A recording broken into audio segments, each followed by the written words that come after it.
Hola, ¿qué tal? Buenas noches. Mi nombre es Mónica Cupil, soy directora académica del ILSO. Bienvenidos a una masterclass más del Instituto Latinoamericano de Sobrepeso y Obesidad. El día de hoy, aparte de nuestra masterclass, quisiéramos anunciarles, el día de mañana continuamos con esta semana y vamos a tener una masterclass de obesidad en el adolescente a las 8:30 de la noche. Por favor, no te lo pierdas. También seguimos compartiendo con ustedes las guías de EPOC 2023. Si te interesa, te las hacemos llegar. Solamente escribe en comentarios EPOC 2023 y te llegarán al instante. Y bueno, nuestro gran evento de esta temporada es nuestro cuarto Congreso Internacional de Medicina de la Obesidad, que se va a celebrar del 5 al 8 de diciembre. Y bueno, en este congreso, que es online, vamos a tener ponentes internacionales invitados. En esta ocasión estamos dando becas completas para este evento. Si te interesa, también escríbenos, quiero una beca del CIMO y te haremos llegar los pasos para que seas acreedor a ella. Y bueno, ahora sí, vamos a presentar a nuestro invitado especial de hoy. Él es Jorge Mirón, es un nutriólogo certificado y también es un nutriólogo con amplia experiencia. Ya nosotros en nuestros eventos en las redes sociales, es muy querido aquí en el ILSO. Y bueno, les comparto un poco de la trayectoria de Jorge. Él es nutriólogo egresado de la Facultad de Nutrición de la Universidad Veracruzana y está certificado por el Colegio Mexicano de Nutriólogos. Él cuenta con estudios de especializados en Harvard Medical School en medicina y tratamiento de la obesidad y también es miembro afiliado de Nutrition Obesity Research de Harvard. Cuenta con la licenciatura en acondicionamiento físico y recreación del Centro Iberoamericano de Ciencias del Deporte del Instituto de Estudios Superiores de Ingeniería Educativa Puebla. También cuenta con una maestría en nutrición deportiva del Centro Iberoamericano de Ciencias del Deporte del Instituto de Estudios Superiores de Ingeniería Educativa, también de Puebla, y cuenta con diplomados en actividad física y deportiva por la Escuela de Nutrición y Dietética del ISSSTE. Además, ha realizado estudios especializados en nutrigenómica por Génica Innova en Madrid, España, en neurobiología de la nutrición por AMCIEN en San Antonio y un diplomado en tanatología por EBSCA. Actualmente es director de nutrición de alta especialidad en el Hospital Ángeles México, donde también lleva su práctica privada y es titular del segmento Actívate con Jorge, Confinamiento en Movimiento. Bienvenido. Muchas gracias, maestra Mónica, y un gusto estar con el instituto compartiendo este conocimiento y también con los pacientes, con los médicos, con los colegas.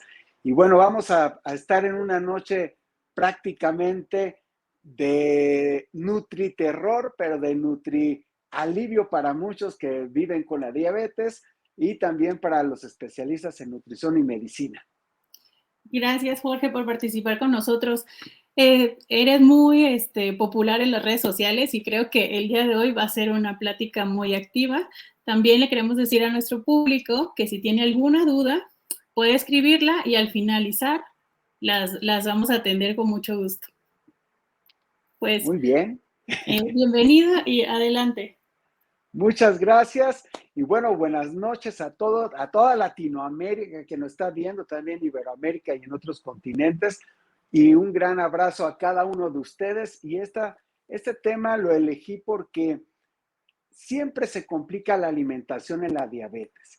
Siempre dicen, no, es que la rompí la alimentación porque tuve una fiesta o no sé qué comer, no sé con qué sustituir. Y aunque mis colegas nutriólogos te ponen soluciones, bueno, hay veces que el paciente no las entiende. Entonces vamos a hablar en un idioma en donde sea aterrizable para el paciente que vive con diabetes y el especialista que también trata a los pacientes que viven con diabetes.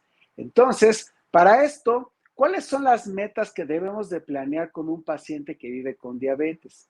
Y que ponemos un plan de alimentación. Una, sería corregir su composición corporal. su composición corporal, en donde si padece obesidad o sobrepeso, llevarlo a un nivel por abajo, como está en la gráfica, de la media, y llevarlo a ese cuadrante donde pueda decir, ok, vencí la grasa y mejoró mi metabolismo. Y es ahí donde en la siguiente gráfica vamos a observar que tenemos un caso de éxito, un paciente que vivía con diabetes, bajó la situación de su grasa visceral. Eso es lo que queremos con un paciente, lograr estas metas. Ojalá los millones de mexicanos, los millones de latinoamericanos que viven con diabetes pudieran entender esta condición. Si no diagnosticamos la grasa intraabdominal, que es la más peligrosa, fisiológicamente hablando, pues entonces vamos a tener complicaciones con los éxitos o los tratamientos que podemos llevar medicina, nutrición, nutrición, medicina con el paciente que vive con diabetes.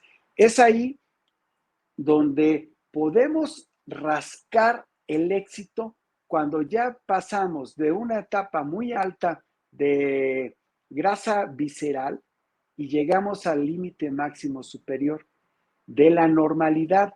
Es ahí donde empieza nuestro gran logro y lo que queremos sumar son logros en nuestros consultorios con nuestros pacientes. Entonces, la grasa visceral está por debajo de la pared abdominal hacia las vísceras, integrada, que es muy diferente a la etiología de la grasa subcutánea, de la grasa que regula la temperatura, la grasa parda, y todos los segmentos y compartimentos de grasa al momento de diagnosticarla. Y es ahí donde en la siguiente diapositiva, pues esto también queremos lograr que un paciente que vive con diabetes o que sea prediabético o sospecha, sea muy bien diagnosticado por el endocrinólogo, por el médico internista o tal vez por su médico tratante, ya sea de cualquier especialidad, y que sea canalizado a nutrición. Aquí se le va a ayudar mucho a entender, a tener una educación en donde tienes que medir perfectamente tu glucosa y saber medirla en el postpandrio, y también, ¿por qué no?, educar al paciente a que observe su glucosa diaria para estar dentro de los rangos normales. Por ejemplo, en esta diapositiva estamos mostrando un paciente que logra ese equilibrio y llevando una dieta equilibrada. Este paciente está diagnosticado con diabetes, pasa a una fase prediabética y en eso estamos trabajando con él. Llevamos 6 meses en donde ya se le diseña un programa de alimentación que puede incluir tortilla, puede comer papa, puede tomar vino tinto. Este paciente es de origen español, pero radica aquí en la Ciudad de México, no tiene un sobrepeso, venció el sobrepeso más bien. Ahorita ya es educarlo para que sepa combinar su alimentación, y es ahí donde podemos tener nuestro éxito con el paciente. Lejos que el paciente, en otro caso, pudiera ser que sea de un exceso de porcentaje de grasa y que tenga una obesidad mórbida, y lo vamos reduciendo. La velocidad de la bajada de peso yo creo que pasaría en segundo plano. El primer plano es educarlo para alimentarse y de ahí el efecto fisiológico del cambio corporal. Este paciente, de estar en 95 kilos, pasó a 88 kilos, pero es una paciente femenino de 65 años de edad, que en el transcurso se le diagnostica con cáncer de mama, y afortunadamente a la hora de hacer la cirugía de cáncer se encontró que eran quistes. Afortunadamente fue un susto, pero logramos un objetivo: corregir sus valores de grasa visceral, su peso, sus glicemias en ayuno y glicemias postpandriales. Entonces, para entender a este paciente y todos los pacientes, y más que nada empezar con los niños, y luego los papás, y luego los subsecuentes, los tíos, los abuelos, porque esta enfermedad es heredativa. Se adquiere, sí, pero también hay que entender el por qué, hay que analizar los antecedentes de la familia, del paciente. El medio ambiente y los genes también pueden influir. El entorno familiar, un entorno familiar donde el aspecto socioeconómico pudiera influir en unos malos hábitos alimenticios, en donde se consuman más carbohidratos y del origen de los azúcares simples, carbohidratos simples, ricos en azúcares, y dentro de esto, más adelante vamos a ver el efecto metabólico de cada uno. Aparte, los alimentos que podemos recomendar o que están consumiendo en su frecuencia y la educación. El nivel escolar también cuenta, pero mucho en las áreas urbanas. En provincia, como le llamamos aquí en la Ciudad de México, en los estados ajenos a la Ciudad de México, pues la educación básicamente está muy cerca del campo, de los alimentos funcionales, del alimento de origen.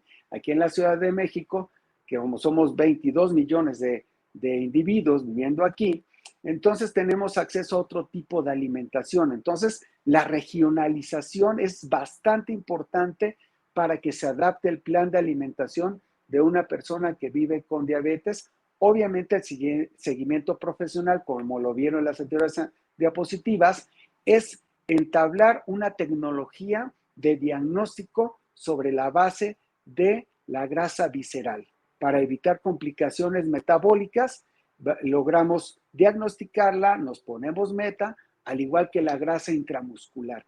Es ahí donde las recomendaciones van a ir variando dependiendo de paciente a paciente y obviamente la creatividad, porque normalmente se cierra el círculo a carne asada, a una limitación de frutas sin tener conocimiento de muchos aspectos químicos, alimentos industrializados en su mayor y, ¿por qué no? Tal vez se inunde esto y se ciegue por una dieta de moda que dicen que es para diabético y no es para diabético. O dos métodos para bajar de peso, pero no hablan de corrección y educación en un paciente que vive con diabetes. Entonces, ¿cuál es nuestro primer paso que debemos también de hacer? Que debemos de incluir es el efecto metabólico de la dieta. Ya lo diagnostiqué como nutriólogo. Ya viene prediagnosticado por el médico. Ahora le vamos a enseñar cuáles son sus glicemias, cómo va a vivir su medición de la glucosa y cuál es el efecto del plan de alimentación. Entonces, sobre estos valores que tenemos sobre un paciente y su alimentación, le vamos a enseñar cuáles son los valores y los rangos que debemos de manejar con respecto a su alimentación. Es ahí donde empieza el primer paso de nuestro éxito. Obviamente va variando dependiendo el medidor de glucosa. Si es el de pinchar el dedo o es el del sensor, va a tener un más menos 15. Y es ahí donde vamos a tener que ir de la mano con los aspectos de la bioquímica que se maneja en laboratorios clínicos. ¿Para qué? Para poder tamizar lo que es el medidor o el glucómetro, para poderle enseñar al paciente por dónde llegar. Y la alimentación va a ser indispensable tener cambios constantes de cada 20 días para que podamos tener un éxito, logro y entendimiento y una retroalimentación del paciente para que podamos llegar a una serie de esquemas de alimentos un poco más grande para que el paciente no caiga hasta en una depresión y entonces empieza a manejar el aspecto de su alimentación y el efecto metabólico postprandial que vendría siendo el medible de 2 horas después de haber comido un alimento, desayunado un alimento o cenado un alimento. Ahora bien, en la siguiente lámina vamos a platicar acerca de las frutas. Cuando un paciente llega a la consulta de nutrición, llega espantado. ¿Sabe qué? El endocrinólogo, el médico internista o mi ginecólogo o el psiquiatra me quitó las frutas. Bueno, ¿y por qué se las quitó? Es que eleva mucho el azúcar de la sangre. No, vamos a estudiar el efecto del índice glicémico de los alimentos y en este caso en particular de las frutas. Hay veces que dicen, no, es que me quitó el mamey porque es muy dulce, me quitó el mango porque es muy dulce, me dejó el melón, me dejó la sandía, me dejó las fresas. Bueno, si revisamos las tablas del sistema mexicano de alimentos equivalentes, pues vamos a ver en la sección de frutas y verduras, y más que nada en las frutas, que el mamey, su índice glicémico no aparece. El mango, dependiendo el paciente y la edad, es la sensibilidad que tiene sobre la respuesta postprandial del mango. Entonces, en nuestra consulta particular, debemos de personalizar y checar perfectamente el efecto postprandial del alimento que estamos recomendando. Si dentro de la regionalización de la alimentación nos llega un paciente de Chiapas y es temporada de mango, obviamente se le va a antojar el mango. Entonces vamos a buscar qué clase de mango no es el que tiene el efecto que pensamos que tiene, que se le va a elevar la glucosa postprandial. Por ejemplo, un mango ataulfo. Si al paciente que maneja una glicemia en ayunas de 220, 300, bueno, no se va a recomendar, pero si se le está educando y se está bajando y se está reduciendo sus niveles de glucosa a 120, 130 en fase prediabética, entonces, ¿qué podemos trabajar? Incluir al mango, empezar a ver ese efecto metabólico que tiene, al igual que la mandarina, pero yo no me aventuraría digestivamente hablando también, porque también eso hay que observar, que en qué otras patologías trae el paciente con diabetes, que vive con diabetes, pues a lo mejor trae una gastritis, una colitis, síndrome de colon irritable, y eso es muy frecuente en el paciente. Entonces yo no recomendaría melón, no recomendaría fresas, no recomendaría sandía, pero el mango es más amigable, más fácil de digerir, pero como sabe dulce lo eliminan todos los especialistas. No veo por qué. Mejor personalizamos de manera postprandial el efecto metabólico que tiene en el postprandio cada fruta que hemos satanizado diciendo que no la consuman porque es dulce y va a elevar la glucosa, cuando las tablas dicen lo contrario y los resultados del paciente dicen lo contrario también. Ahora bien, si hablamos de un sobrepeso, obesidad del paciente diabético, pues hay que analizar diferentes aspectos.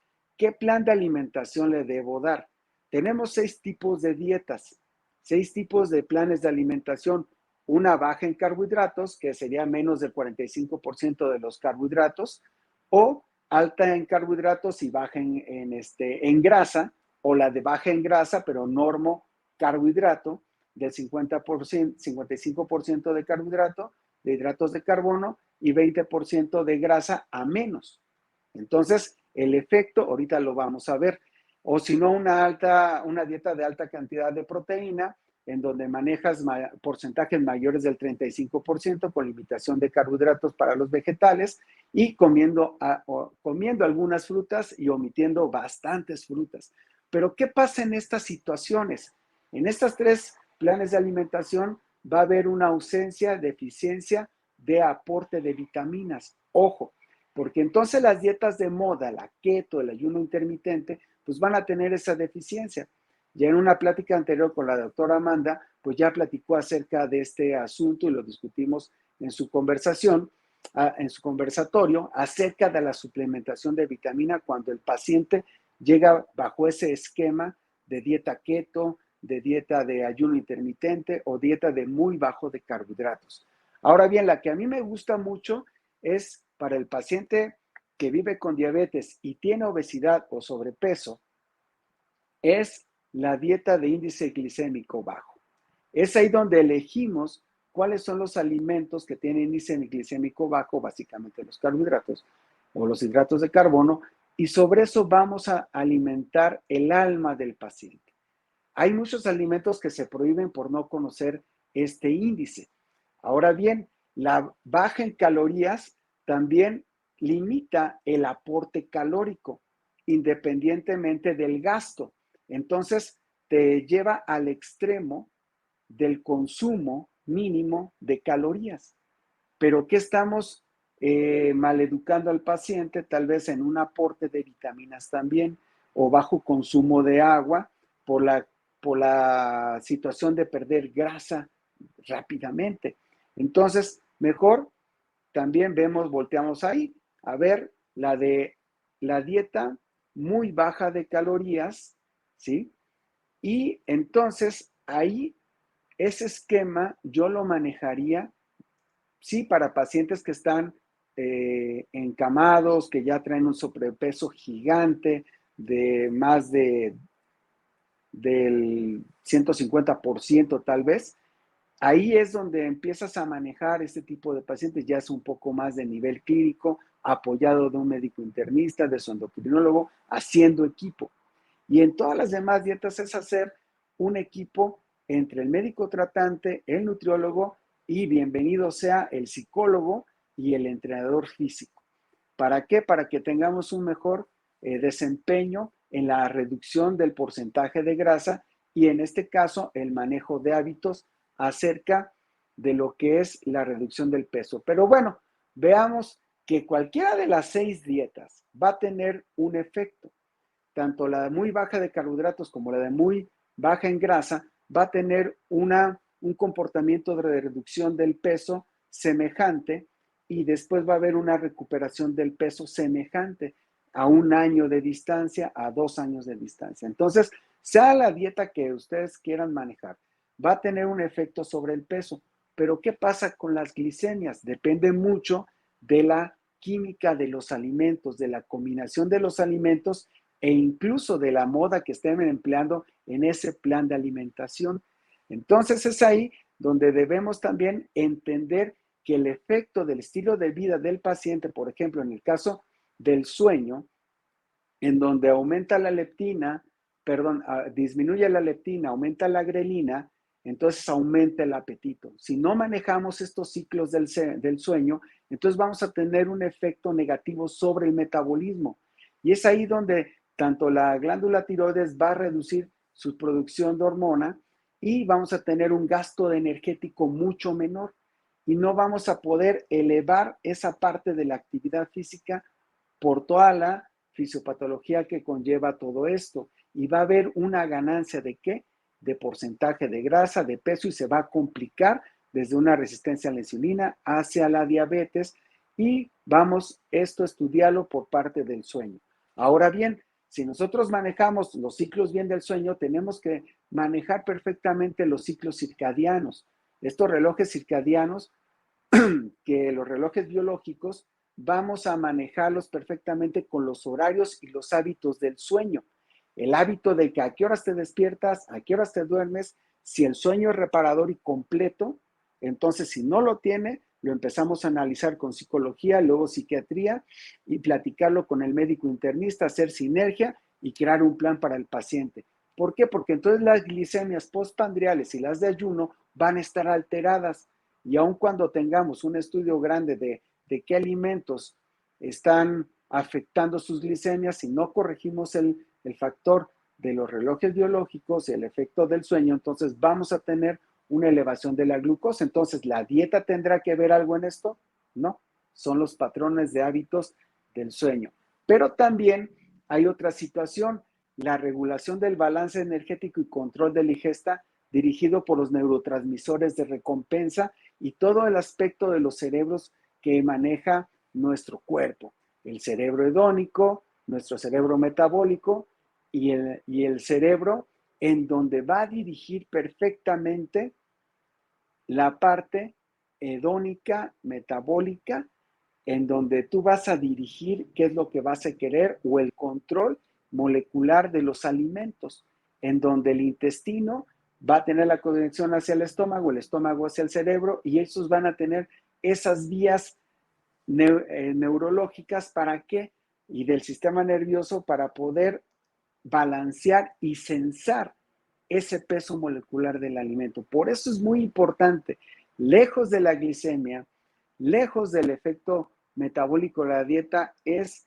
cómo está censando nuestro cuerpo ese alimento y más si estamos planeando una dieta donde reduzcas porcentaje de grasa subcutánea, intramuscular, visceral, conllevado con la ingesta calórica que no sea mayor de lo que está necesitando el cuerpo y si no someterlo a un gasto energético mayor para crear un desbalance positivo de energía y tener un éxito sobre la bajada del porcentaje de grasa, ya sea de las 3 tipos de grasa que nos preocupan, y es ahí donde vamos logrando el éxito. O sea, llevar de la mano al paciente conlleva este conocimiento, sí, de aspectos de estilo de vida, sí, y los efectos de los cambios de estilo de vida son independientes en conjunto de la actividad física, la química de la dieta, el estrés crónico, los patrones circadianos y la calidad del sueño.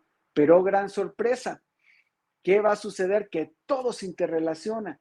Entonces, al interrelacionarse, estos esquemas entre la actividad física no la puedes hacer si no has dormido bien, no tienes calidad del sueño, entonces te va a dar más apetito, el patrón del ciclo circadiano o los relojes biológicos no están adaptados por los diferentes horarios de comida del paciente. Y es ahí donde vas a tener un problema muy grave para controlar al paciente diabético. Imagínense un niño que no controló sus patrones del sueño durante la época pandémica, porque también vamos a tener que platicar de la etapa transpandémica. El paciente que tuvo COVID y desarrolló diabetes, que tuvo a la vez cambios en el aspecto digestivo, en su cuestión sensorial, su sentido del gusto, sentido del olfato quedaron alterados. Entonces, ya no vive con una psicología completa. Entonces hay que platicarlo con el psicólogo o el psiquiatra en relación a qué, al cambio que tuvo cuando padeció COVID. El cambio del sentido del gusto, ya no va a poder degustar, no va a poder comer bien, no le saben bien los alimentos, se distorsionó el apetito, se distorsionó el olfato, y es ahí donde ya tenemos otro grave problema. Pero lejos de eso también, quitando el padecimiento del COVID y la pandemia, el efecto que tiene en la persona que no se cuidó durante la pandemia.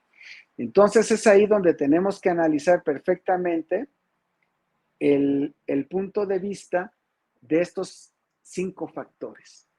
Estilo de vida, ¿sí? Visto por la actividad física, la química de la dieta, el estrés crónico, los patrones circadianos y la calidad del sueño en el paciente diabético. Más aparte, el antecedente patológico del paciente. Y hablemos del paciente con SIDA y diabetes, SIDA, diabetes y sobrepeso, que ahorita está aumentando las cifras de VIH. Es ahí donde tenemos que tener ojo con lo que vamos hasta recomendar en nuestros planes de alimentación si no entendemos este punto. La que sigue, por favor. Entrando en materia, ¿qué sucede con los alimentos? En el caso de los niños y en el caso de que todos los adultos comemos alimentos de los niños y que los niños los atraen los colores, los sabores, la manipulación de lo dulce, y en este caso la alta gama de edulcorantes que tenemos ahora y con el nuevo etiquetado aquí en nuestra República Mexicana, en donde ya fue sustituido el azúcar desde hace más de 20 años por jarabe de alta fructosa de maíz, jarabe de maíz de alta fructosa, y fue combinado con otros elementos como lo es el acesulfame K, el manitol, el sorbitol, la sacarina, xilitol y el aspartame. Pero gran sorpresa, nada más cambiaron que el sabor, las calorías, sí, pero ¿qué pasa con el efecto metabólico y los nuevos hallazgos que hay sobre estos edulcorantes? Más aparte, en las bebidas viene mucho lo que es el BBO, el aceite vegetal bromado, que baja la densidad del líquido y al momento de deglutirlo pasa más rápido y no sensa en el estómago y puedes beber una bebida rehidratante que obviamente trae glucosa o trae sustituto de azúcar, y de ahí la sumatoria de los colorantes, donde si la persona es sensible a estos colorantes, el sistema inmunológico, ¿qué va a suceder? Se va a deprimir. Y es ahí donde vamos a tener un cuarto, quinto, sexto tema que platicar. Más aparte, los conservadores, nitritos y nitratos de sodio presentes en la alimentación de los embutidos, el TBHQ y el butilhidroquinona terciaria. Estos elementos que están presentes también en envases, en sartenes, que influyen también sobre la forma de comer del paciente que vive con diabetes. Pero yo les decía que ahí va a haber una historia de nutriterror, porque esta es la primera parte de los alimentos industrializados, de lo que estamos recomendando desde hace años al paciente. Si se acuerdan, en el año del 2000 estaba de moda dulces para diabético, golosinas para diabético, panaderías para diabético, pues estaban infestadas de acesulfame K y todos los edulcorantes, y hoy, en el 2022, encontramos diversa cantidad de literatura donde nos van a decir diferentes efectos sobre el aspecto cardiometabólico. Ahora bien, esto es en referencia de estos ingredientes. Ahora vamos con los que están escondidos en otros alimentos que normalmente recomendamos y que dicen, no, cómete una pieza de pan o cómete 2 rebanadas de pan integral. Sí, pero ¿qué contiene? Si nosotros analizamos perfectamente, va a tener una lista completa de ingredientes que tal vez se dificulta al pronunciar para el paciente, el usuario, el consumidor de ese producto. Pero detrás de eso, las formas de cocinar, como les decía hace un rato, pueden aumentar el riesgo también de alimentos cancerígenos, alimentos que pueden, de alguna manera, afectar nuestro sistema circulatorio, en el caso como la acroleína. La acroleína es el producto de prácticamente que sale del quemado de varias veces del aceite, ¿sí? Tiene un punto de cocción, de humeado, se humea demasiado, se reutiliza, desprende acroleína y afecta a nuestro sistema circulatorio, y más si tiene sobrepeso y tiene antecedentes cardiovasculares, bueno, vamos a tener una complicación, la acrilamida, que es el contacto del aceite con el carbohidrato. Desprende acrilamida y en grandes cantidades va a provocar un cáncer.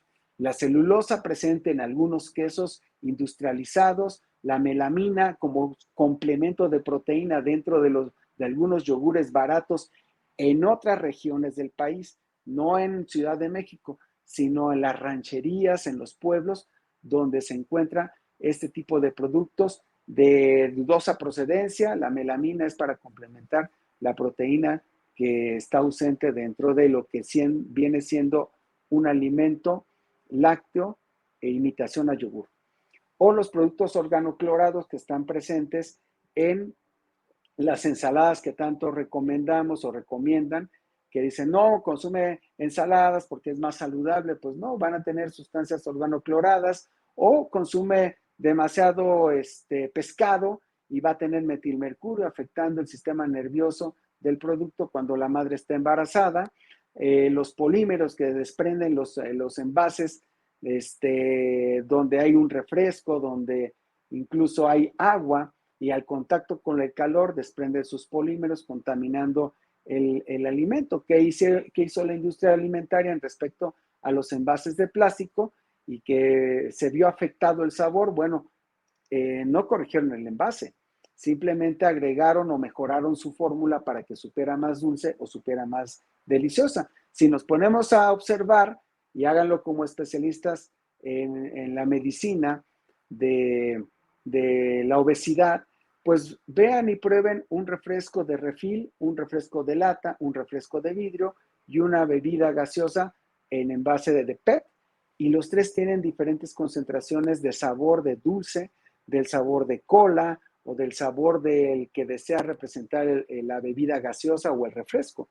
Es ahí donde el desprendimiento de polímeros va a causar problemas de gastritis, mala absorción, síndrome de colon irritable. Y los binéfilos policlorados que están presentes dentro de los tejidos magros o musculares de los pescados que son desarrollados en granja.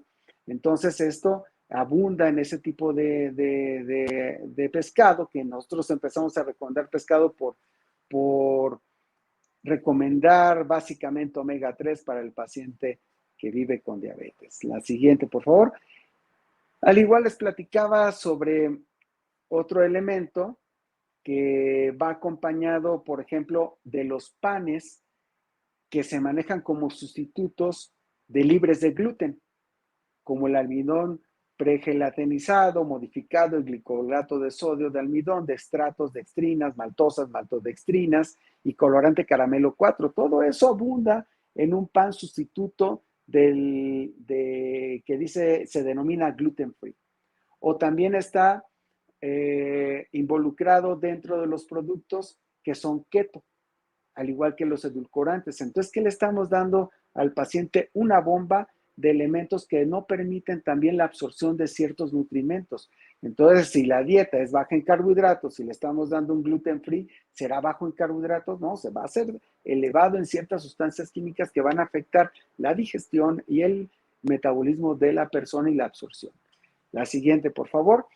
En este caso, la sustancia sodicarbonamida y cloruro de amonio está presente en la bollería, en la panadería, en la repostería mexicana y de toda Latinoamérica, toda América continente. No hay una normatividad acerca de la utilización en la panadería de sodicarbonamida y cloruro de amonio para preservar la vida del pan o para presentar el pan de una manera más bonita o que infle más y que de 1 kilo de masa, que podrían salir 6 panes de caja, le agrego sodicarbonamida y se expande a 35 piezas. Entonces, por eso los panes salen más porosos y menos gomosos, por la presencia de estas sustancias que van a alterar la digestibilidad del paciente. Y no solamente el paciente que vive con diabetes, el paciente que tiene gastritis, colitis, estreñimiento, estas sustancias van a alterar más la mucosa y van a alterar y van a llegar hasta una úlcera gástrica. La tantracina, que tanto se platica, este elemento va a causar una especie de sensibilidad alimentaria en los pacientes que tienen alergia alimentaria y que viven con diabetes.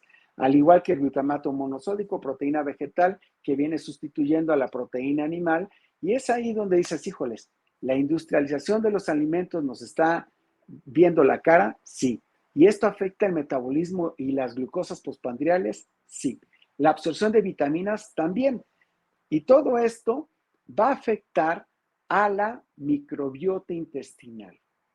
Ahora bien, si nosotros vemos en la siguiente lámina, la microbiota intestinal y su beneficio para el exceso de grasa depende mucho de lo que estás consumiendo de alimentos.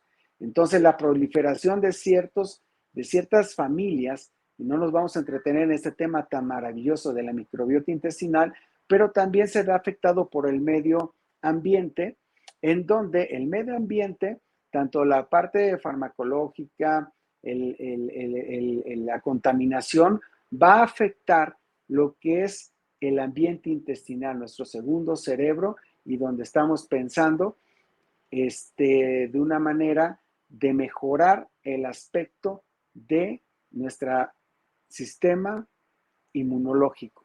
Y no le muevas, Oli, a esa diapositiva porque estábamos hablando de la anterior, pero en esta debemos de manejar perfectamente si queremos corregir los ciclos circadianos, el estilo de vida de un paciente para que tenga un éxito en los efectos postpandriales de su glucosa, pues debemos de recomendar la suplementación de ácidos grasos poliinsaturados, básicamente omega 3, 6 y 9. Se pueden recomendar con aceite de oliva virgen extra, no extra virgen, virgen extra, que es una denominación española, y también puede ser una suplementación de aceite de hígado de pescado, aceite de hígado de bacalao o aceite de pescado para que tenga un aporte óptimo de ALA, DHA y EPA que se derivan de los omegas 3 y que van a mejorar la presión, regulan los triglicéridos, regulan la visión, los nervios, el cerebro, bajan la inflamación, mejoran la piel, regulan las hormonas. Entonces, si tenemos ese manejo perfecto de los omegas 3, 6 en alimentos y suplementados, entonces nuestro resultado a nivel de glucosas postprandiales va a estar excelente. Y el omega 9 nos va a ayudar preferentemente a manejar los niveles de colesterol LDL, HDL y evitando problemas cardiovasculares. Y es ahí donde la salud óptima hormonal va, tal vez por la edad, va a aumentar, se va a mantener, pero jamás disminuir a menos de que tenga otro proceso de patológico. Pero entramos en materia al efecto de los endulzantes artificiales. ¿Promueven la hiperglicemia? Sí, lo promueven en menos de 15 minutos. Hay un pico también de de glucosa, de insulina, y esto lo hemos observado con diversos estudios, lejos de que promueven eventos cerebrovasculares, en el caso del aspartame, sulfame K, alterando el sistema nervioso, que ya se está estudiando acerca del sistema nervioso, cómo se ve afectado de las mujeres embarazadas que consumen sustitutos de refresco, perdón, endulzantes, en gaseosas y en alimentos, en golosinas. Entonces hay que tener mucho ojo con los edulcorantes y los alimentos que contienen azulfame K, aspartame, sucralosa, porque no es un solo alimento el que está consumiendo la persona, es una sumatoria de alimentos. Si vemos, es el refresco de dieta, son los dulces de dieta, son las gelatinas de dieta, el pan de dieta, las galletas de dieta, el yogur de dieta. En la sumatoria ya te pasaste tal vez de los niveles comprobados científicamente, con evidencia científica, que pueden rebasar esos límites y que tengan un efecto, sí, a nivel nervioso, a nivel cardiovascular y a nivel de hiperglicemias e hiperinsulinismo. Ahora bien, si todo esto regresamos al capítulo del efecto metabólico de la dieta, el sueño, la microbiota, pues etc. y los químicos de los alimentos que estamos recomendando, pues vamos a poder controlar perfectamente a nuestro paciente y llevarlo al éxito de reducir, junto con el tratamiento medicamentoso alterno del médico tratante, pues bajar lo más que se pueda y estimular al paciente a que haga su ejercicio. Ya cuando logramos eso, la siguiente, por favor, entonces empezamos a regular el sistema de neurotransmisores de recompensa. Ya podemos hacer feliz al paciente, pero antes de hacerlo feliz tenemos que pasar por ese trayecto de educación. Y en 42 minutos, 40 minutos que llevamos platicando, ya hemos recorrido unas 3 décadas de conocimiento para poder llegar a esto. El paciente que vive con diabetes es un paciente que sí busca el sabor dulce. Hay otros que se lo restringen. Hay otros que alteran su aspecto psicológico y que deben de ser tratados porque se deprimen y baja su autoestima. Imagínense en el caso de los niños. Entonces tenemos que implementar opciones de golosinas, tanto bajas en calorías, pero naturales, orgánicas o funcionales, en donde podemos utilizar otra estrategia, el alimento salado, el alimento amargo, y entonces es ahí donde la cuestión de las calorías pues puede influir en un 20%, tal vez, pero si lo ponemos a caminar al paciente, si lo ponemos a hacer ejercicio, o si está en cama o está amputado, pues tiene unos brazos para poder mover. Ahí, luego les comparto el segmento de confinamiento de movimiento, Actívate con Sorge, para que se lo puedan recomendar de una manera gratuita, un ejercicio que parte de cero que hicimos durante la pandemia, y partimos de cero actividad física durante la pandemia en agosto del 2020. Hicimos 240 programas, 240 días de ejercicio, y en la actualidad sigue vigente porque esto nos está ayudando a llevar a pacientes que vieron que nos movíamos, que hubo un efecto, que cambiamos, que mejoramos nuestros niveles de glucosa. Entonces luego les vamos a compartir esa sección de confinamiento de movimiento, Actívate con Sorge, que está en Facebook también. Entonces, regresando a esta parte de que estimulamos al paciente que haga actividad física, pues implementamos otro tipo de golosinas como los esquites, los elotes, que son de bajo índice glicémico y que son fibras no digeribles, y nuestro cerebro hedónico va a regular y se va a hacer un cerebro consciente y un cerebro metabólico. Entonces ya no va a exigir tanto ese cerebro. Entonces nuestra POMC va a estar regulando, va a estar calmado, todos nuestros defectos opioides que tiene nuestro cerebro, pues va a estar relajado conforme nosotros vayamos implementando ejercicio, cambio de hábitos y recompensas. Recompensas porque no llevamos prisa para bajar de peso. Ahora, existe también la otra parte de la cirugía metabólica, la cirugía del bypass, la cirugía restrictiva de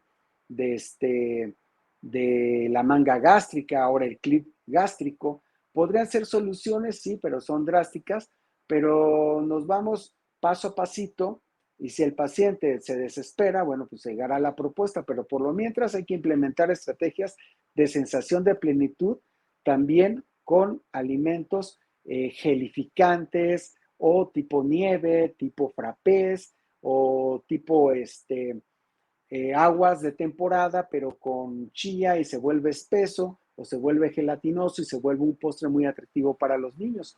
O implementar el uso del cacao al 70% endulzado con piloncillo y vamos a ver en base a la medición de la glucosa postprandial cuál sería la recomendación del gramaje de cada paciente. Se puede hacer y más si tiene el sensor, el glucómetro sensorial, va a ser algo hasta maravilloso y poder interactuar con el paciente. A ver, vamos a probar, cómete un dulce. Ah, no, pues se te elevó a 220. Bueno, a ver, cómete un trozo de cacao del 70% endulzado con piloncillo. Oye, pues se elevó nada más a 110. Perfecto, entonces mídelo durante 3 horas, pásate el sensor y ya lo hicimos. Ya lo hicimos, ¿por qué? Porque entonces estamos interactuando mejor, alivianando o aligerando la carga mental que conlleva el vivir con diabetes. Ahora, revisar perfectamente la cuestión regional de las frutas y verduras. Si analizamos perfectamente por cada región de nuestro país, como México, o cada país centroamericano o sudamericano, vemos la regionalización de los alimentos, pues vamos a encontrar que no hay tanto efecto postprandial ni glicémico en la dieta tal vez regional del peruano o del chileno o del argentino, porque también tienen periodo al revés que nosotros, estacional. Entonces ahí debemos de aprovechar también esas recomendaciones, amigos de Latinoamérica, pruébenlo, el uso de aguacate. A mí me gusta mucho recomendar nuestro famoso guacamole o el suco de aguacate de Brasil.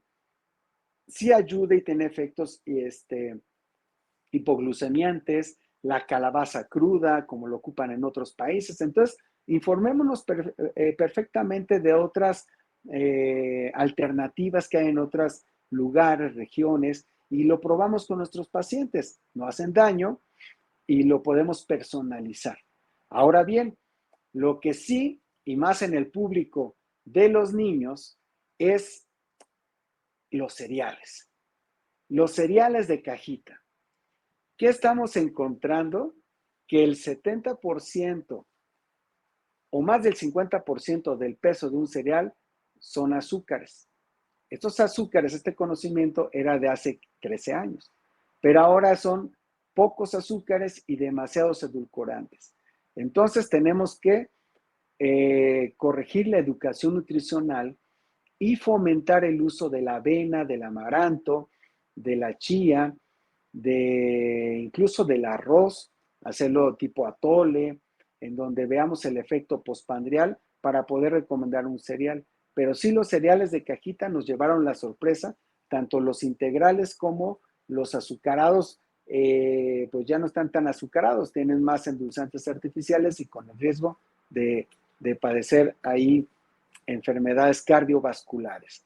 Entonces, como conclusión, ¿qué vamos a llegar? Nuestro paciente que vive con diabetes puede comer de todo, educándolo, pero siendo diagnosticado por parte del consultorio nutricional en base al diagnóstico del porcentaje de grasa total segmentado en grasa visceral, grasa subcutánea, grasa intramuscular, la motivación que se le puede sacar jugo al paciente si tú le das un resultado cuantitativo y nos ponemos una expectativa de metas, trabajado con un psicólogo, levantando la autoestima, trabajamos alimento, recompensa, aspecto físico, recompensa, pero no soltando cuerda, sino la recompensa en base a estudia tus glicemias postprandiales en ayuno para poder personalizar los alimentos que necesita tu familiar y pongamos sobre la mesa una variedad de frutas y verduras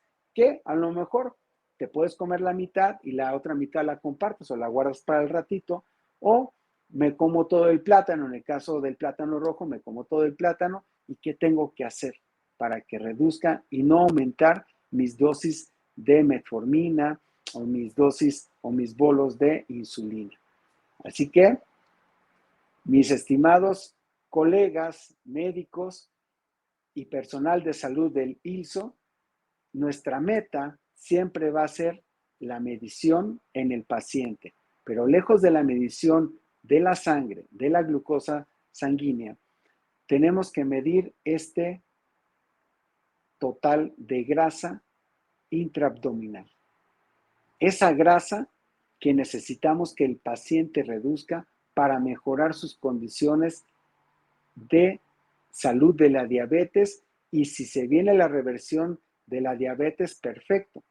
Pero si ya estamos invadiendo aspectos genéticos, pues ya no se va a manejar, no se puede cambiar una predisposición de enfermedad genética, pero si no ha llegado a ese borde, pues entonces vamos a corregir, bajando grasas viscerales, esas cantidades de glicemia postprandial.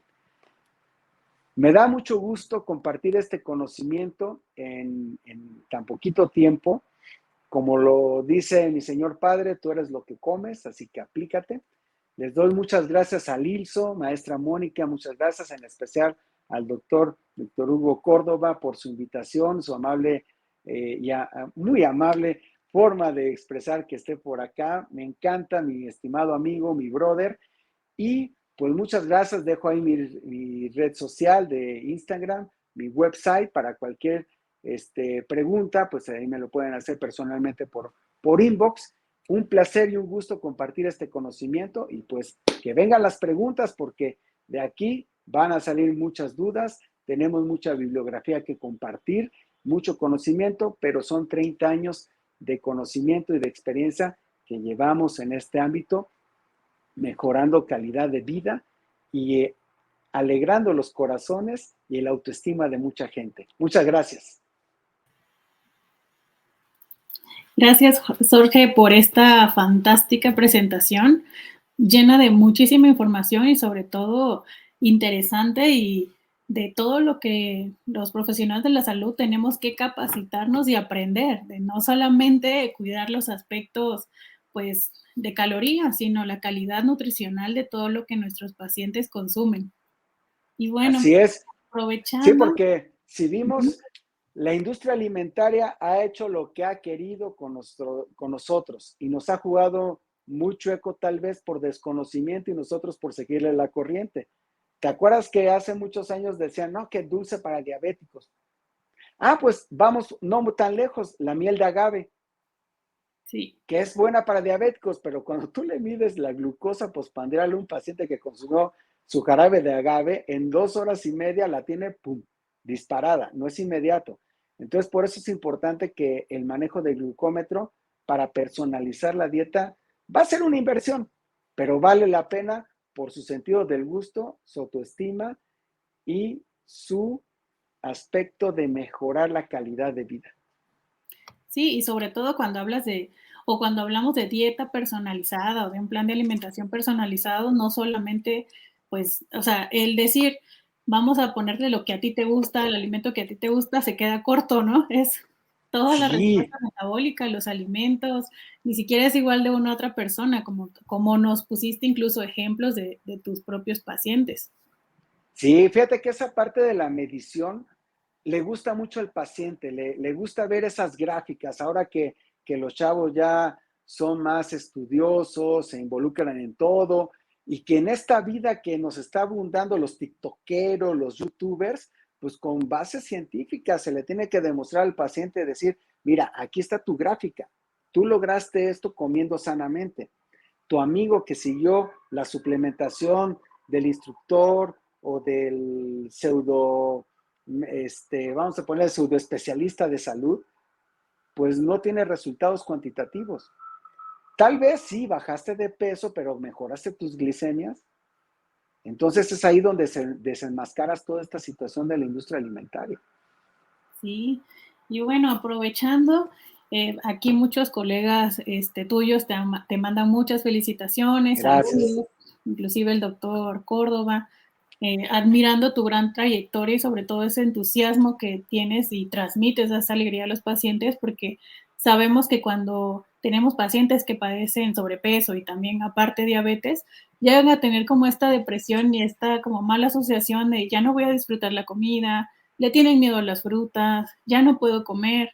Entonces es una forma muy, pues muy bonita, ¿no? De alentarnos y de alentarlos a ellos también a que pues la alimentación sí no tiene que ser aburrida, ni tampoco es que vas a restringir todo, ¿no? Claro, tampoco vamos a ser los chefs, los nutrichefs o los médicos chefs.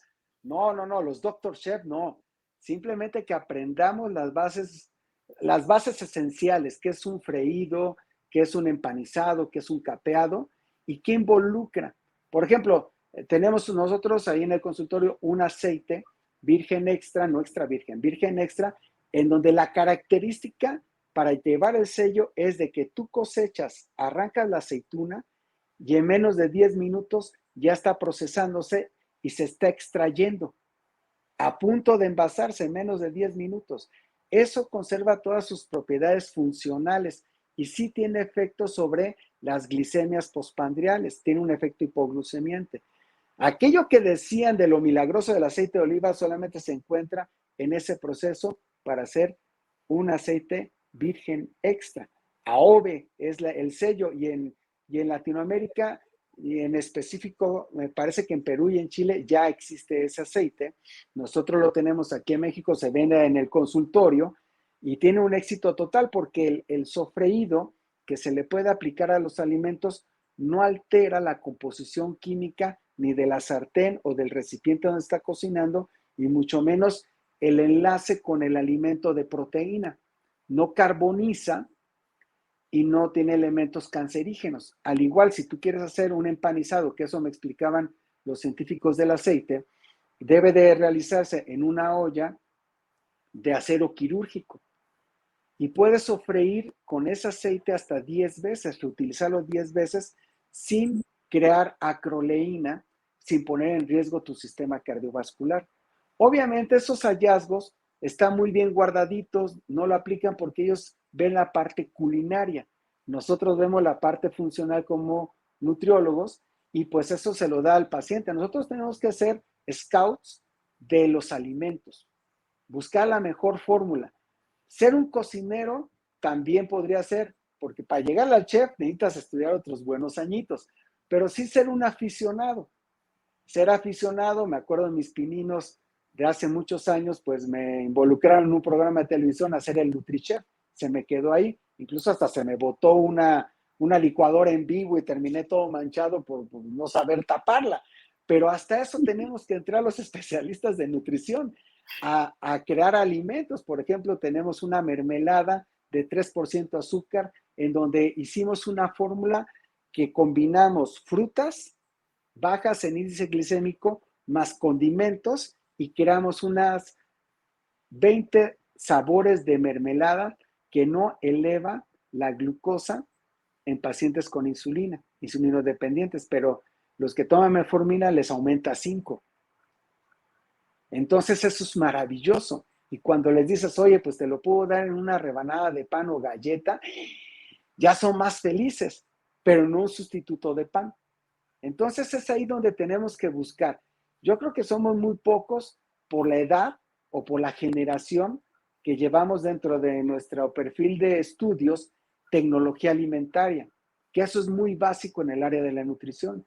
Así como para el médico es la disección y después la farmacología en el área de la nutrición es muy importante la tecnología alimentaria. Tener muy bien conocido qué pasa con la velocidad de reacción, incluso de la velocidad de oxidación de las frutas. ¿En qué momento sí te puedes comer la fruta y en qué momento no? Definitivamente en jugo no, porque sí es un riesgo para los valores que queremos alcanzar con el paciente que vive con diabetes. Pero si se la damos, fíjense, les voy a poner un ejemplo mientras ahí ven las de las preguntas, pero si tú partes una piña en rodajas, tiene un efecto glicémico distinto a una fruta picada en trocitos o machacada. Entra en contacto con el oxígeno y tiene más elementos que pueden elevar la glicemia de la sangre de un diabético. Entonces, ¿cuál es la mejor situación para comer fruta? En trozos grandes, la fruta entera. Ahí la puede comer el paciente, pero si ya la picas, ya no.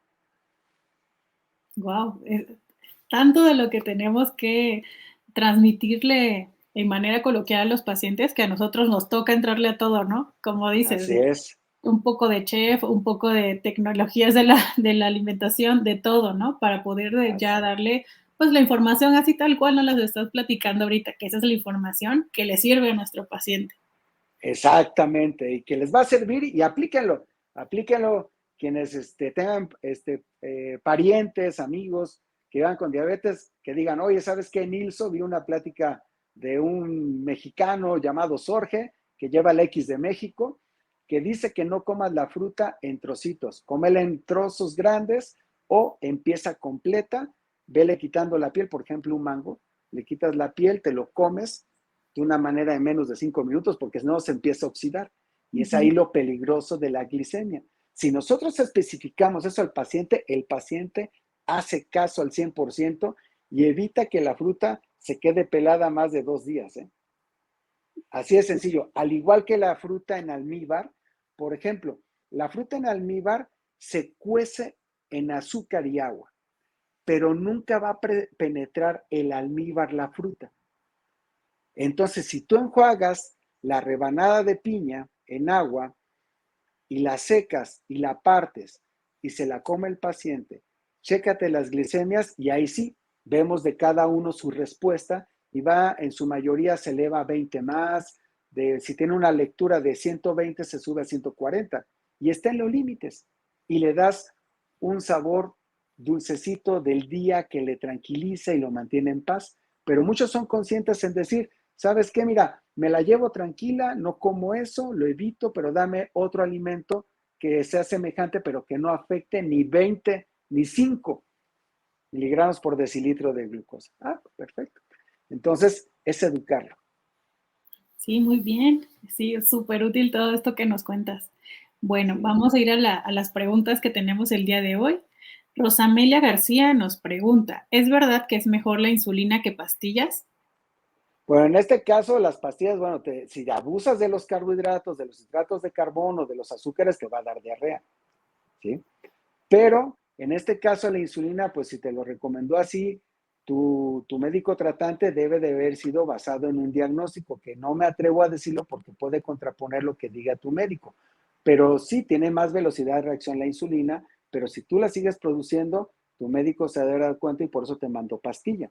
Pero si ya no produces demasiada insulina o es nula la cantidad, pues van los bolos de insulina y entonces es ahí otra situación. Va a actuar semejante como si la produjeras, pero va a tener otro efecto si lo platicas con tu médico y preguntarle directamente sobre tu caso, ¿sí? Porque no podemos hablar en manera general si es mejor o no.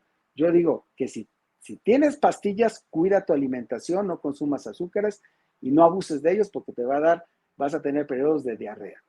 Y si tienes duda, consúltalo en relación con lo de la insulina. Excelente respuesta. También nos pregunta Mari García, doctor, yo tengo problemas de tiroides y prediabetes. ¿Cómo me puede ayudar usted en mi alimentación? Quedo infinitamente agradecida con usted. Dios lo bendiga. No, muchas gracias, Mari García. No sé de dónde nos escribes, pónganos de dónde nos escriben, porque yo estoy con esa incertidumbre, porque hay que hablar también de manera sudamericana, que la palta, el choclo, el chuchú.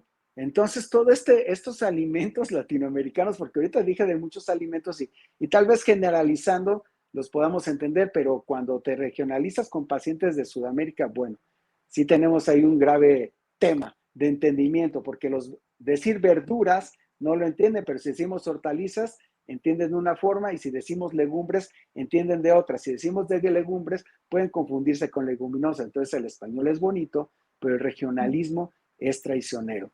Entonces, ahí para el caso de la tiroides y prediabetes, hay que considerar el peso. ¿Desde cuándo padeces hipotiroidismo? ¿Qué tratamiento llevas?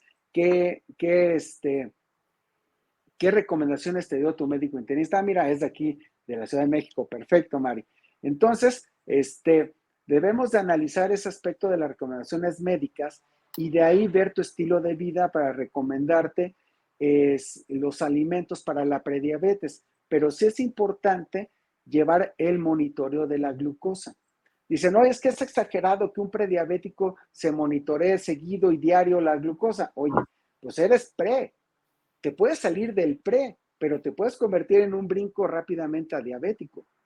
Entonces, ¿para qué arriesgar? Mejor te controlas, te comportas en tu alimentación y vas a tener un éxito total con tu salud. Pero de una vez desenmascaras qué es lo que traes. Si es una falla o ya es una condición de salud que hay que tomarla por los cuernos.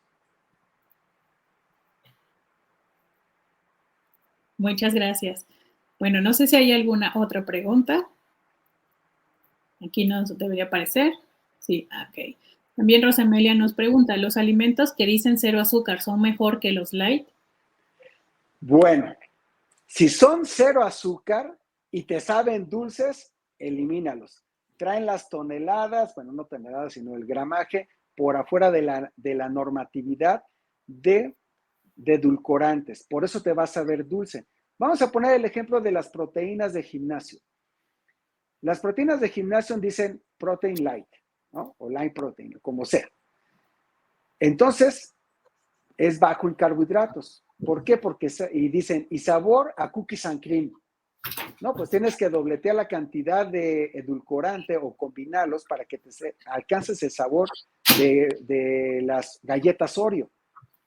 Y eso ya va a causar un efecto sobre tu aspecto postprandial y también del sistema nervioso. Los que somos sensibles a los edulcorantes, inmediatamente tenemos el efecto como si fuera cafeína. Empezamos a temblar. Y eso es una alteración del sistema nervioso. Por eso los refrescos que dicen Coca cero, ya dije el comercial, pero bueno, refresco cero, y te ponen así como nerviosón, dicen, no, es que la cafeína del refresco de cola, no, te está alterando el sistema nervioso. Son vías que todavía se están investigando, qué es lo que afecta directamente, pero pues en donde te pone a temblar y fallar tu sistema nervioso y tu aspecto de coordinación, entonces ya tenemos que tener cartas en el asunto. Ahora, un alimento light es un alimento que le redujeron tal vez el contenido de azúcar. Vamos a ponerle así, hoy mi mamá me preparó arroz con leche con la mitad de azúcar. Eso es light. O es bajo en azúcar. O reducido en contenido de azúcar, pero no de azúcares. Si me pone mi mamá azúcar morena en un 10% y le mete los 2 sobres de Splenda, entonces ya es reducido en azúcar light y bajo en calorías, pero ¿por parte de qué? De los azúcares. Entonces, cada 1 gramo de azúcar te da 4 calorías y si la receta llevaba 100 gramos de azúcar, son 400 calorías. Entonces, ¿para qué sacrificar el sabor dulce? Mejor cómete tu arroz, perdón por decirlo, pero cómete tu arroz normal con la preparación original de tu mami, pero en menos cantidad. Probete más, no llenete. Esa es la regla. Y de ahí vemos qué efecto tiene el probete sobre tus glicemias y sinceramente yo no le agregaría ningún edulcorante para hacerlo más light o reducido en azúcar. Ahí está la diferencia. Espero que haya aclarado el punto. Ahora, ay, me apareció la pregunta. Sí, sí, sí, adelante. Bueno, dice, ¿qué opina del aceite de aguacate? Lamentablemente, en el comercio existe el aceite en aguacate que está diluido al 25%. Y esta es información de la Cámara de la Industria del Aceite. Entonces, no hay un aceite de aguacate 100% en México. No lo hay. Y si lo hay, va a salir muy caro. Si te cuesta el litro de aceite de aguacate menos de 600 pesos, júralo que va a ser entre menos cueste, menos cantidad de porcentaje de aceite de aguacate. Entre más caro, probablemente tengas el 80-90% de aceite de aguacate, pero no hay un 100% de aguacate en México. Lo que sí es de que el aceite de aguacate que está diluido, está rebajado, no tiene la calidad como para cocer los alimentos. porque por ahí algunos tiktokeros, algunos conductores de televisión dijeron, es la mejor opción. No, señores, la mejor opción para cocinar es un aceite 100% de maíz o 100% de cártamo. Ese sí es buenísimo para cocinar, pero se tiene que desechar. Si vas a empanizar o sofreír, porque así lo dicta el patrón regional de tu ciudad, no por las calorías, sino por la situación que involucra el medio ambiente de esa persona, del menos peor, el mejor. Y el mejor para hacer los sofritos es el aceite de maíz y el de cártamo al 100%. Y sí existen en México. Ok, muchas gracias. Sí. María Regina nos pregunta, ¿afecta la forma de absorción de los alimentos con carbohidratos cuando se padece de síndrome de colon irritable? El colon irritable es la parte que no absorbe más que el agua, ¿sí? El colon. Pero todo lo absorbible está en el intestino delgado, todos los nutrimentos en el primer tercio del intestino, bueno, ahí se absorben. Ahí está la absorción de la glucosa, es lo que se tiene que absorber de volada. Entonces, no afecta el síndrome de colon irritable. Lo que sí te va a afectar es que si consumes demasiados carbohidratos, vas a tener una vida de gases tremenda y tu pareja te va a hacer a un lado. Entonces, mejor reduce la cantidad de carbohidratos simples o hidratos de carbono simples o azúcares simples, elimínalos de tu alimentación, come más fruta en trozos, en gajos, a mordidas, no en trozos chiquitos, y vas a tener una mejor digestibilidad y si tienes síndrome de colon irritable va a ayudar y elimina los lácteos y las verduras crudas para que no alteres ese síndrome de colon irritable. Muchas gracias por la respuesta. Claudia Tamayo pregunta, muchas gracias, muy interesante. Comentó sobre el aceite de oliva virgen extra. ¿Dónde lo podemos encontrar? Lo podemos encontrar en el consultorio, pero me pueden escribir vía inbox en mi Instagram y yo le doy los datos del teléfono del Nutriconsultorio, el Nutricel, para que nos manden un mensaje y se los podemos enviar a su casa a un punto de encuentro del aceite de oliva virgen extra. Con mucho gusto se los llevamos. Ok, gracias. Creo que había una última pregunta. Sí, vi que apareció algo, pero Sí, yo también. desapareció. Creo que era algo relacionado a la insulina. Pero bueno, Alejandra González nos pregunta, ¿qué opina de hacer ejercicio en ayunas? Si hago ejercicio en ayunas, fíjense bien, ayunas que es la primera actividad que haces sin comer o la primera actividad de la mañana y ya comí algo, ahí vamos a especificar. Si hago ejercicio sin consumir algo en la primera hora de la mañana después de levantarme, podría ser sano y no. Pero por ahí dicen, el ayuno intermitente dice que sí puedes hacer ejercicio, Okay, llevas un sistema. Ya salió un metaanálisis sobre el estudio de esta situación del ayuno intermitente. Hay un ayuno intermitente que sí podría ayudar al ejercicio, pero yo no me mal aventuraría a hacer ejercicio en ayunas. ¿Por qué? Porque la condición del glucógeno muscular, o sea, la energía en reserva de tus músculos, pues debe de estar siempre presente sin arriesgar la glucosa que está corriendo por la sangre. Entonces yo no me atrevería a hacer un ayuno como tal, sino comer unas 5 almendras, comer una cucharada de aceite de oliva, unos cacahuatitos, no tanto el puño, pero sí unos 5, para activar la digestión. Y de ahí hay una fisiología compleja que va a ayudar a que no haya una hipoglucemia por aquello de que te hayas desvelado o que hayas consumido alcohol y estés deshidratado, porque esas condiciones son las que afectan y que por la cual nosotros recomendamos que coman algo antes del ejercicio. Si dormiste bien y no bebiste alcohol y no estás deshidratado y llevas una alimentación bien y tu hidratación perfecta, entonces sí podrás hacer ejercicio en ayunas, pero no es una condición para que quemes más calorías. Eso definitivamente no. La energía no se crea ni se destruye, solamente se transforma y si no lo ocupas se va a transformar en acumulación de grasa.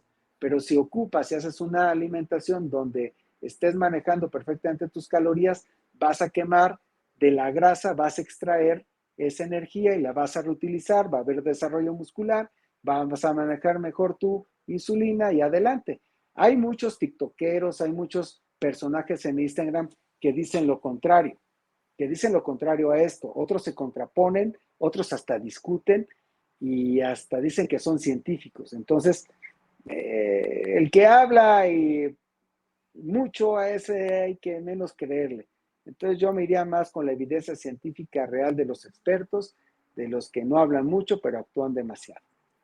Muchas gracias por esta aclaración al público. Y pues sí, ayuno puede ser, te acabas de despertar una hora o todo lo que se maneja, ¿no? Tantas horas. Es bueno hacer esa diferencia Exactamente. también. Sí, porque la moda del ayuno, híjoles, miren, ya estoy hasta acá del ayuno como especialista de nutrición, como Sí, especialista del deporte, como especialista de medicina de la obesidad y que tenga el paciente con sobrepeso y diabético.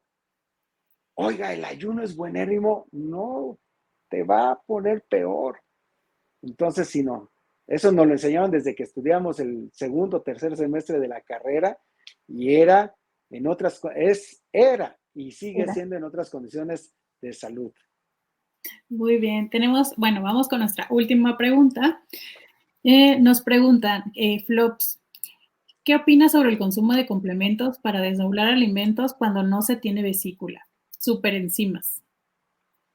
Bueno, ya son condiciones, por ejemplo, ahí que el gastroenterólogo tiene que indicar, porque, pues sí, el cirujano gástrico o el cirujano general, pues extirpa la vesícula, ya hizo su trabajo, pues ahora que se quede en la segundo término del técnico, vamos a ponerlo así, del especialista va el gastro y el gastro nos dirige a nosotros. Entonces, si tú ya llevas un tratamiento de enzimas, bueno, pues hay que respetar ese tratamiento y llevar tal vez una dieta no tan riesgosa, alta en grasa, sino medianamente manejada de grasas. Y yo diría que manejáramos grasas tanto vegetales como un porcentaje de grasa de animal, por ejemplo, me gusta, sí, me gusta y es una variante más. Ahorita pueden saltar muchos en la manteca de cerdo, mejor que utilizar mantequilla para cocinar o incluso el aceite de aguacate o el aceite de coco, que es lo peor de todo por ser una grasa saturada. Entonces, nada más el aceite de coco sirve para desodorante y se acabó, porque ni la piel te beneficia. Dicen, no, es que te pones suavecito, sí, pero sale el sol y vas a ver qué tatemada marca diablo te va a dar. Entonces, mejor obedecemos al gastro, no seguimos, no salimos del redil.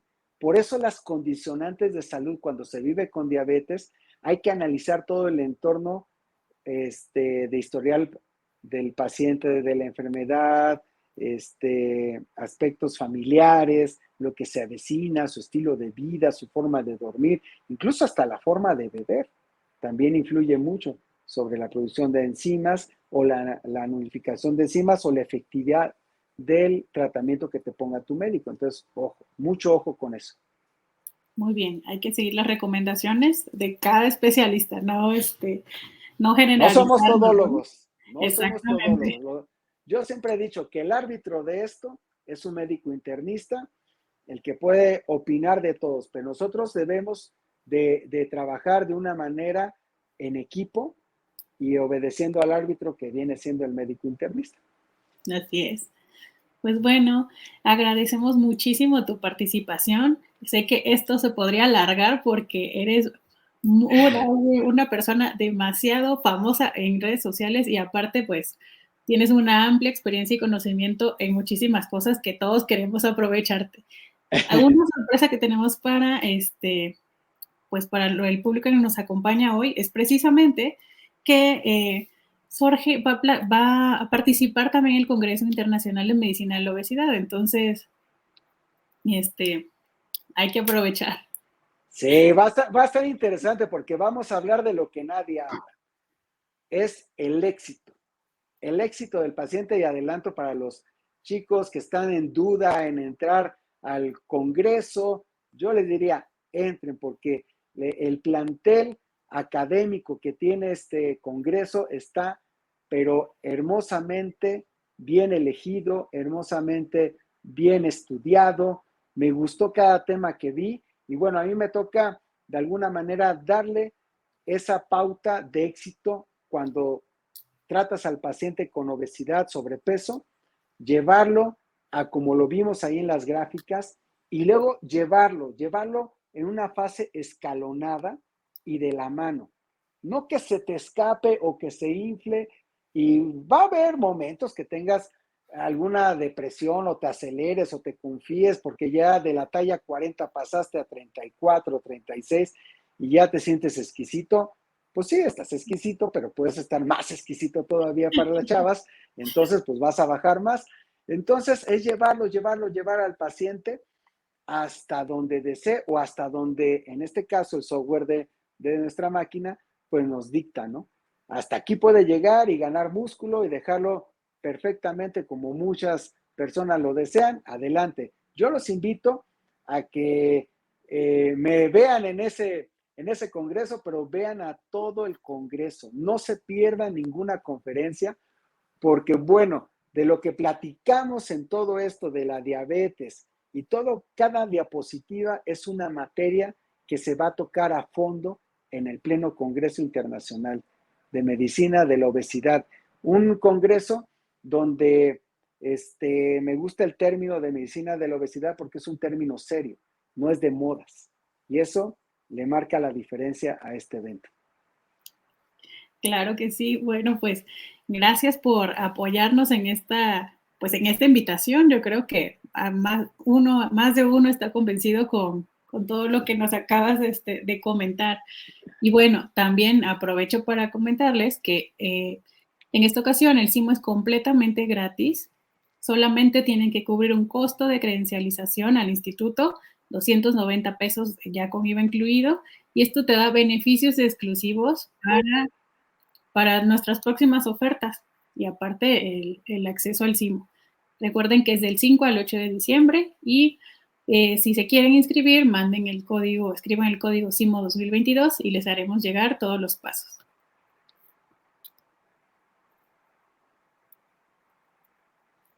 Pues muchas gracias, Jorge, por tu participación y bueno, te vemos muy pronto en el Congreso. Muchas gracias y pues nos vemos del 5 al 8 y muy agradecido, maestra Mónica, y también al doctor Víctor Hugo Córdoba. Y pues les mando un abrazo a cada uno de los que estuvieron presentes. Muchas gracias por su interés. Y bueno, si hay más dudas, están ahí en mi Instagram y con mucho gusto puedo, de manera personal, les voy a contestar con mucha tranquilidad y paciencia, porque entre pacientes y tiempo y etc., dame chancecito. Y muchas gracias por la invitación de nuevo. Me encantó dar este tema, un tema que desconocemos en algunas veces, pero ya fincamos interés, pues ahora hay que estudiar cada fase de lo que necesitamos para recuperar ese paciente. Pues muchas gracias, buenas noches a todos y Buenas noches. recuerden nuestra masterclass del día de mañana. Los esperamos.